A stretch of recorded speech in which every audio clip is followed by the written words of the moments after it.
प्रभु यीशु मसीह के नाम में अरोमा ऑफ होप की तरफ से आप सभी को प्यार भरा सलाम। शालोम कहता हूँ।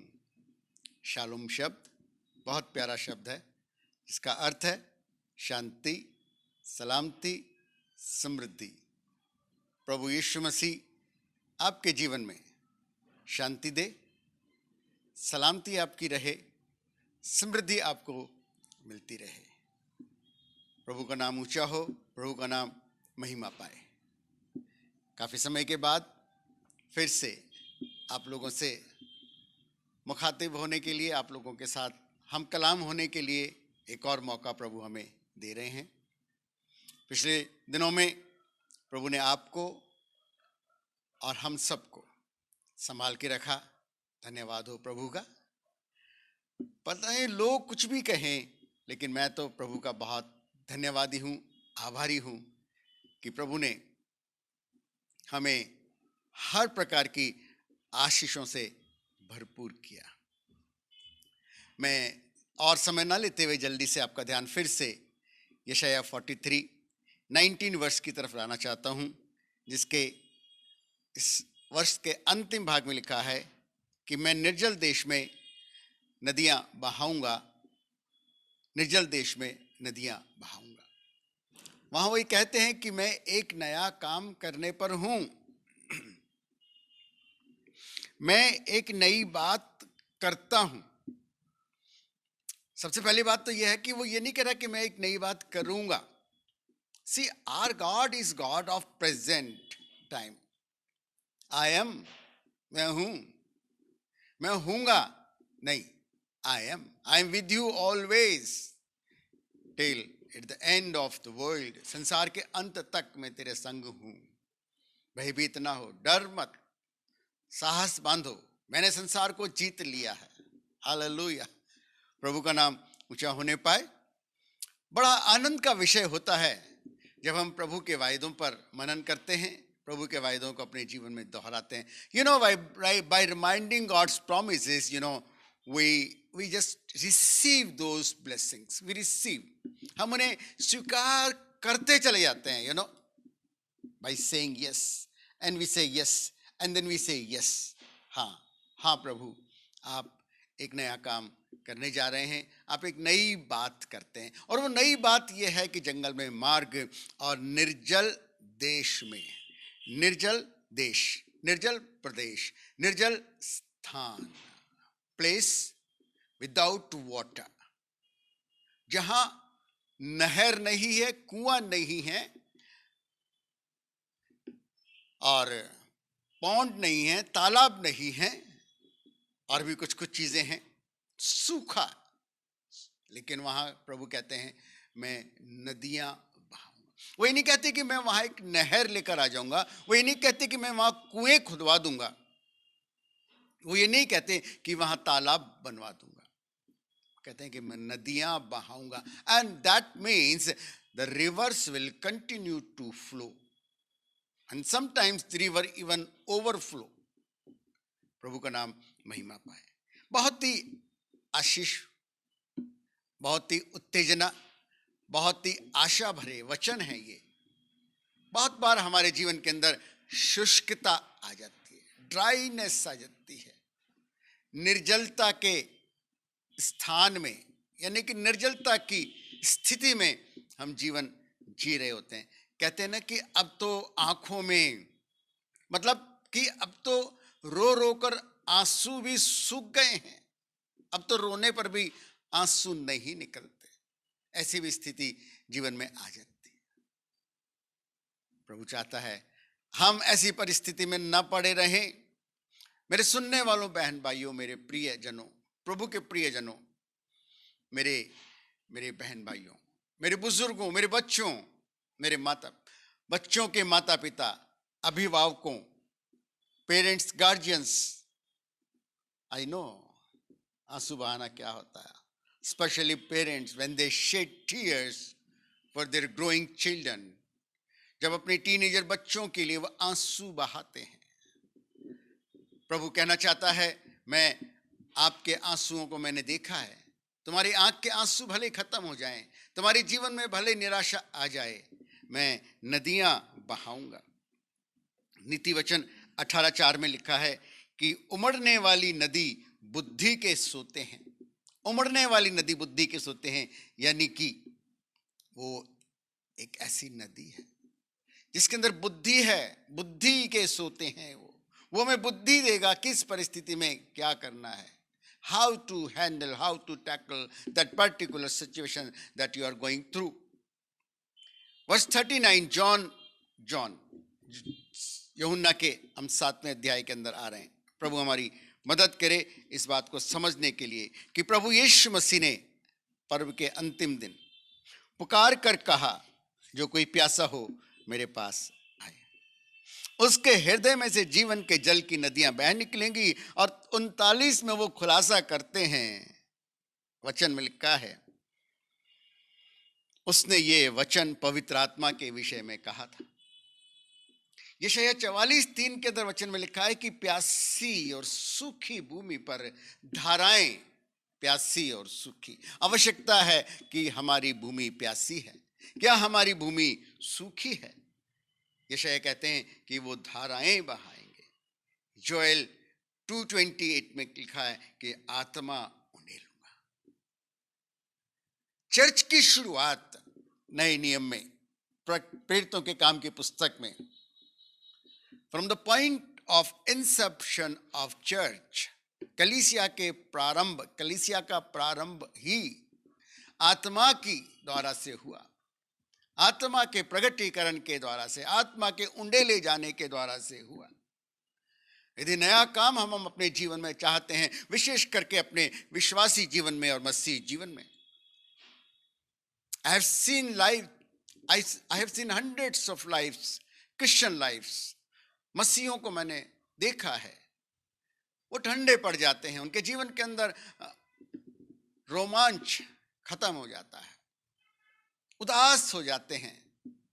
जवाब भी उनका ऐसा ही आता है, ठीक है भाई साहब, बस जैसे कोई 70 साल के हो गए हैं।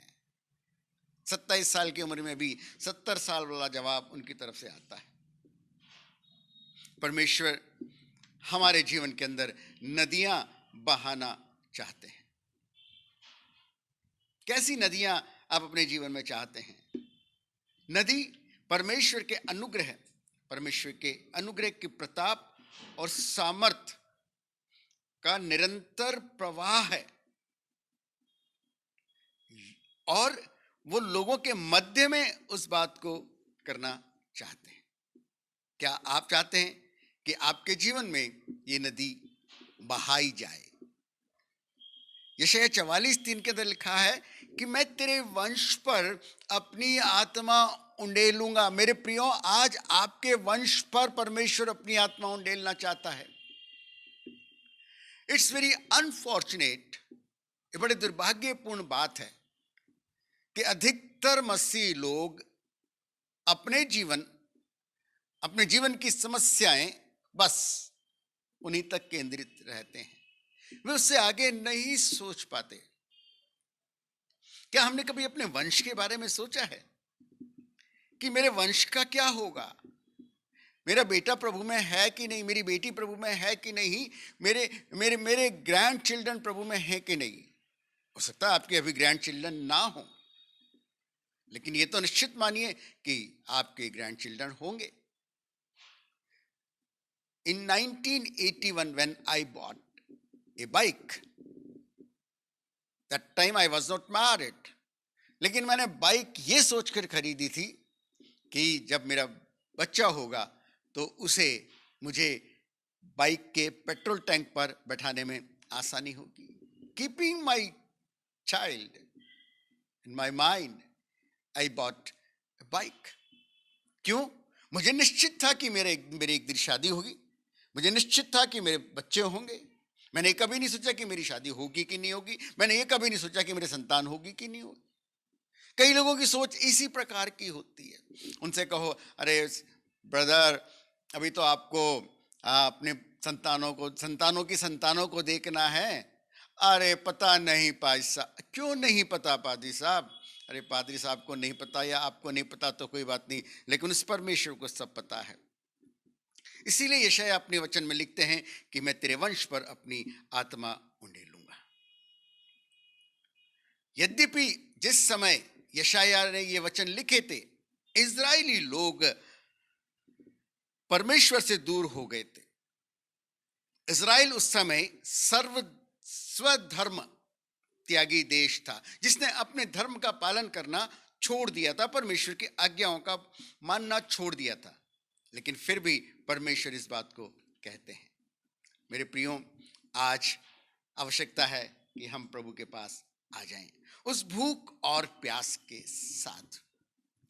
हम यीशु मसीह के आह्वान को फिर से सुने, यदि कोई प्यासा हो तो मेरे पास आए और पिए। हाँ भाई साहब, हम तो यीशु मसीह के पास, अरे भाई साहब बचपन से हैं भाई साहब, हमारे तो बाप दादा परदादे भी मसीह में थे। आपके दादा और बाप दादा और परदादे मसीह में थे। कैसे मसीह में थे, कितने विश्वास में थे, ये मुझे नहीं पता, लेकिन आप कैसे हैं विश्वास के अंदर? आपकी क्या सोच है? क्या आज भी आप प्रभु के पास हैं? ऐसा तो नहीं उड़ाऊ पुत्र के बड़े भाई के समान पिता के पास होते हुए भी आप पिता की आशीषों को उसका मूल्यांकन नहीं कर पा रहे, आंकलन नहीं कर पा रहे। पिता को उसको कहना पड़ा, अरे मेरा जो सब है वो तेरा ही तो है, तू मेरे आनंद में सहभागी हो जा, शेयर इन माय जॉय, मेरे इस आनंद को तू भी इसमें साझेदार हो जा। क्या हम प्यासे हैं? दूसरी बात है, क्या हम प्यासे हैं? जरूर हम सब प्यासे हैं। कोई शोहरत का प्यासा है, कोई धन का प्यासा है, कोई प्यार का प्यासा है, किसी को अपने अप्रूवल की प्यास है। कई प्रकार की प्यास हमारे जीवन में है। अधिकतर लोग धन और विलासिता के प्यासे।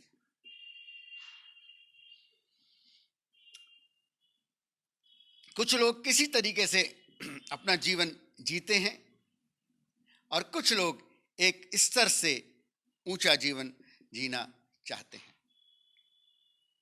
संतुष्टि प्यास से जुड़ी है, यानी कि जब हमारी प्यास से हमें आराम मिलता है, जब हमारी प्यास को बुझाने की कोई चीज मिल जाती है, तो हम संतुष्टि की तरफ बढ़ने लगते हैं। किस प्रकार की प्यास हमारे जीवन में है? मैं आपको कहना चाहता हूं, हमारी प्यास का कारण धन का अभाव, धन की कमी नहीं है। निर्धनता या वस्तुओं का अभाव या सुविधाओं का अभाव हमारी प्यास का कारण नहीं है। ज्यादा मैंने उन लोगों को प्यासे देखा है जिनके पास ज्यादा चीजें हैं। अभी लास्ट वीक, क्या पिछले कुछ दिन पहले, मैं और मेरी पत्नी बात कर रहे थे। अक्सर हम कुछ कुछ विषयों पर थोड़ी थोड़ी बातें कर लेते हैं, करते हैं, मतलब करते रहते हैं। मैंने कहा वो उनकी क्या हालत है। मैं जिस परिवार की बात बता रहा हूं, किसी समय उस परिवार का मुखिया, उसकी सैलरी, यानी कि उसकी सैलरी आज से करीब 8 साल पहले 1 लाख रुपए हुआ करती थी। किसी कारण से उन्हें वो नौकरी छोड़नी पड़ी, लेकिन आज भी कोई दिक्कत नहीं है, एक दूसरा बिजनेस चल रहा है, घर में पत्नी भी कुछ कमाती है, बेटा भी कुछ कमाता है, बेटी भी कुछ कमाती है। फिर भी क्या कहना चाहिए, अभाव है। कारण क्या है? बाइंग, खरीदारी, शौक, खर्चे, आना जाना लगा रहता है, प्यास को बढ़ाते रहते हैं। आपने सुना होगा कई बार लोगों को ऐसा कहा जाता है कि ठंड में जितना सॉरी माफ कीजिए, गर्मी में जितना आप ठंडा पानी पिएंगे, आइस्ड वाटर पिएंगे, आइस ड्रिंक लेंगे, उतने आपके गले में खुश्की होगी। और यदि आप उसकी जगह एक गर्म पानी पी लेंगे या एक कप गर्म चाय पी लेंगे तो काफी देर तक फिर आपको प्यास नहीं लगेगी। प्रभु हमारी मदद करे। बच्चों में अलग प्यास है, जवानों में अलग प्यास है, बूढ़ों की तो बात ही छोड़ दीजिए। बाइबल में एक स्त्री की कहानी है यूहन्ना के 4 अध्याय में, और वो पानी भरने के लिए आती है। आई थी मैं पानी भरने, हो गई मैं दीवानी, मैं तो यीशु की दीवानी। प्रभु के एक दास ने बहुत अच्छा इस गीत को गाया है, और वह कहती है कि हे प्रभु ऐसा कर, कुछ ऐसा हो जाए कि मुझे बार बार यहां पर ना आना पड़े, ऐसा कुछ कर दे। यीशु मसीह से कहते हैं, अरे तू यदि जानती, कौन है तुझसे जो कहता है कि मुझे पानी पिला। मेरे प्रियो, हमें भी नहीं पता कई बार ये यीशु है कौन, ये क्या कर सकता है हमारे जीवन में। हाँ ये तो पता है भाई साहब, कमर का दर्द ठीक हो जाता है, बुखार भी उतर जाता है, हाँ बेटे की शादी भी हो जाती है, नौकरी भी लग जाती है, और इससे ज्यादा तो अभी कुछ ऐसा अनुभव नहीं है। इस सामरी स्त्री को भी ऐसा कोई अनुभव नहीं था। उसकी प्यास थी सुरक्षा, उसकी प्यास थी कोई किसी को वो अपना कह सके। उसके अंदर रिजेक्शन था, अप्रूवल नहीं था, सोसाइटी उसको स्वीकार नहीं कर पा रही थी, रिजेक्टेड थी। कोई तो उसे अपना ले। 5 बार असफल प्रयास किए, 5 में सफलता नहीं मिली। आज कुएं के पास, उस कुएं पर उसे वो मिल गया जिसने उसको वो जल देना है, जिससे पीकर फिर कभी प्यास नहीं होगी, बल्कि एक सोता बन जाएगा और हमेशा के लिए उमड़ता रहेगा। मेरा प्रभु अद्भुत काम करने वाला है, विस्मयकारी कार्यों को करने वाला है मेरा प्रभु। यशायाह ने जो बातें कही, योएल नबी ने जो बातें कही, यीशु मसीह ने उसी आत्मा के विषय में कहा था। लिखा है, मैं फिर से आपका ध्यान उस 7वें अध्याय की तरफ लाना चाह रहा हूं। बहुत जल्दी मैं समाप्त करना चाह रहा हूं अपने संदेश को। वह उस आत्मा के विषय में कहा जिसे उस पर विश्वास करने वाले पाने पर थे, क्योंकि आत्मा अब तक न उतरा था। मैं जल्दी से आपका ध्यान इस बात पर लाना चाहता हूं, क्या आत्मा आप पर उतरा है? क्या आपने आत्मा को महसूस किया है? क्या आपने आत्मा का अभिषेक पाया है? क्या आपने आत्मा का स्पर्श पाया है? क्या पवित्र आत्मा को महसूस किया है? प्रभु मदद करे, प्रभु मदद करे। आपके जीवन के अंदर जहां अभी तक आत्मा का कोई काम नहीं था, आत्मा का स्पर्श आपको नहीं मिला, आत्मा का अभिषेक आपको नहीं मिला, प्रभु से कहें, हे प्रभु फिर से वो आग बरसा दे, फिर से तूफान आने दे, तेरी महिमा, तेरी सामर्थ।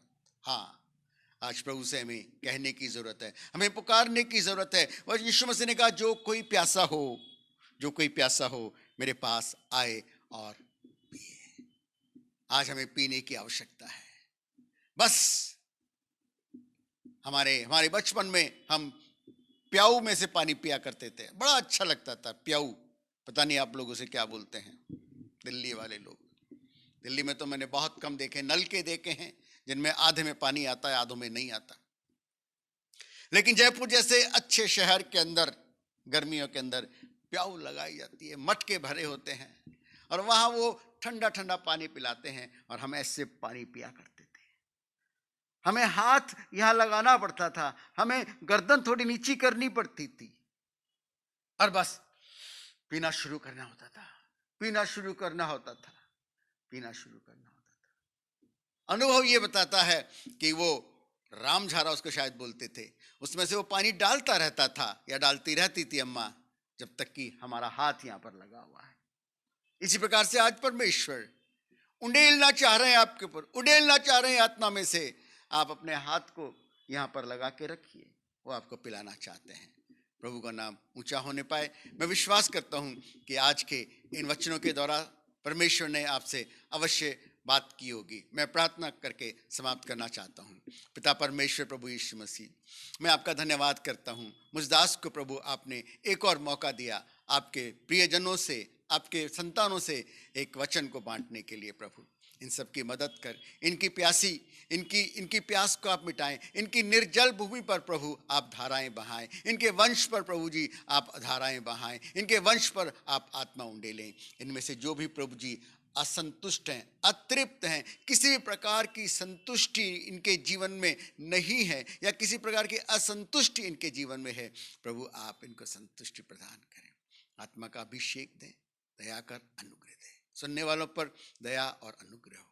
प्रार्थना को प्रभु यीशु मसीह के नाम से हम मांगते हैं, आमीन। मैं एक बार फिर से आप सभी का धन्यवाद करना चाहता हूँ अरोमा ऑफ होप फेलोशिप की तरफ से। प्रभु आप सबको आशीष दे। Praise the Lord.